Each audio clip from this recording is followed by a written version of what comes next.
So what's going on, guys? By the looks of things, can he make that big of a jump?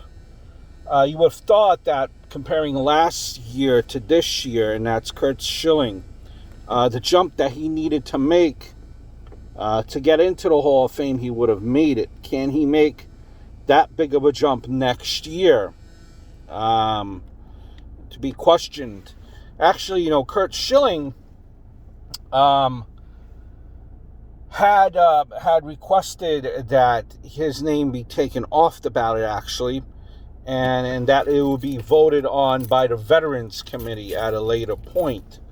The Hall of Fame has since come back and said that's not an option, that they cannot take him off the ballot. The only way that you're I guess, not on the ballot is if you don't get any votes.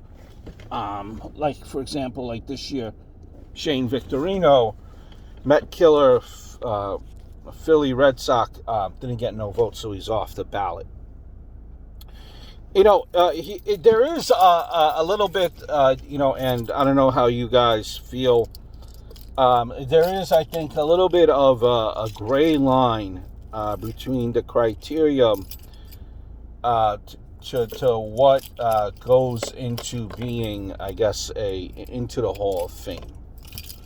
Are you very good? Are you great? Some might say that some very good players are in there, but not great players. Now, the whole question is, whether you think that Curt Schilling, based on numbers, does not belong into the Hall of Fame. Well, that's a different story. The story here that, for the most part, it seems, in common agreement, it seems that people do consider Curt Schilling a Hall of Famer. Look what he did in the playoffs. A dominant pitcher in the playoffs. Dominant right-handed pitcher. The bloody sock is pitching, in Arizona, the whole nine. It speaks for itself. Money pitcher in the playoffs. There is, I think what comes into play here is character. Or what a lot of writers are having a hard time with is the character issue. There is a character clause, okay, that says while he is pitching, he has to be of, for lack of a better word, integrity, carries himself in the appropriate manner while being a pitcher.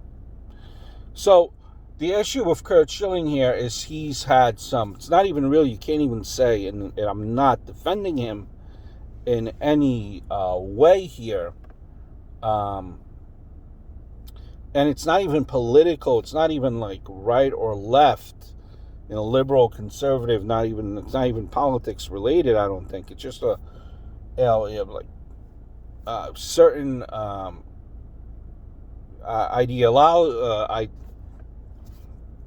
certain ideas or beliefs that Curt Schilling has. They're considered radical.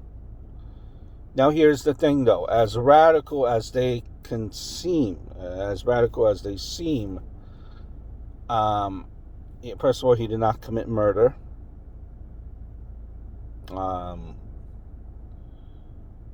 He just has radical views, and no one, I don't think, for the most part, no one agrees with those radical rules, and not to not defending him at all. You just shake your head at the views that he has. But as a player, he was a great player, and he, I think, fit into that character clause.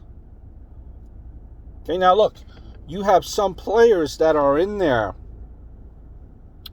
right now, like Ty Cobb, for example. That was a horrible person while he was a player, and he's in.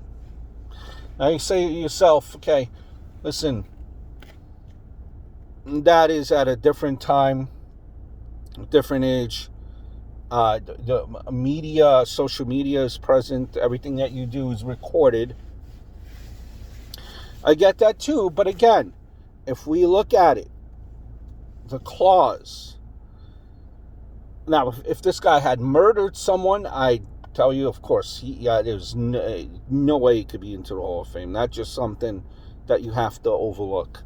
But if you have the guidelines that are set in front of you, although he has radical thoughts, he hasn't killed anyone, he's gotten fired from a couple places, but he's been, and listen, Curt Schilling, for what it's worth, he just throws this out there on social media.